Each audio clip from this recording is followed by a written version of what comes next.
Like all busy bees, this huge female valley carpenter bee is always on the go. But she has a secret life of crime. As she forages, she splatters pollen across her cheeks and forehead. That sloppiness helps pollinate flowers and crops, like blueberries and eggplants.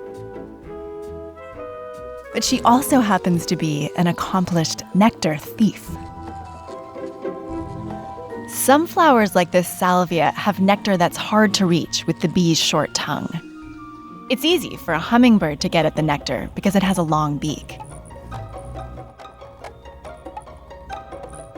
So she takes a shortcut by slicing an incision at the base of the flower, sneaking the nectar out through the back door. It's a selfish indulgence called nectar robbing. The flower rarely gets pollinated this way because the bee doesn't get close enough to rub pollen onto the plant's reproductive parts. The carpenter bee stores the stolen goods in her crop, a pouch near her stomach.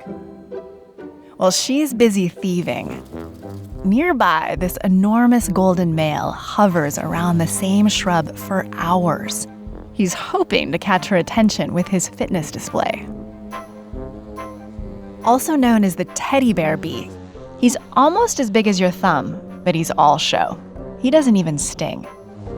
He's staking out his tiny territory. Occasionally, he lands, releasing pheromones to mark his spot with a flowery aroma to entice the ladies. Once in a while, his efforts pay off. They mate quickly and discreetly. She's simply too busy to linger. Just like their name suggests, carpenter bees are skilled woodworkers. The female bee uses her powerful mandibles to tunnel into dead wood, like logs or tree trunks.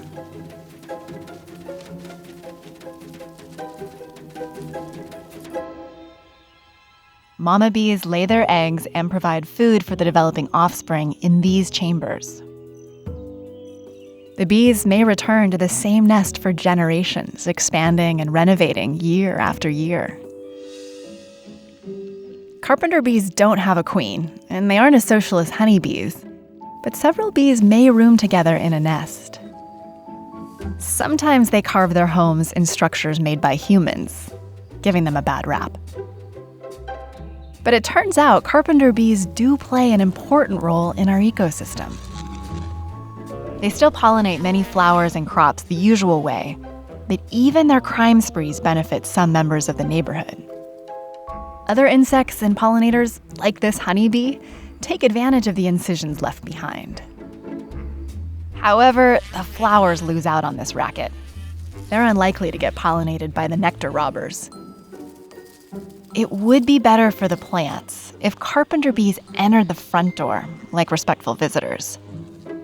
But despite their rather dodgy reputation, you have to admire their creativity. Hi, Deep Peeps. We've got more bees for you. Blue orchard bees construct nests that look like they have scoops of purple ice cream inside. And digger bees build sandcastles at the beach with stunning ocean views. Enjoy!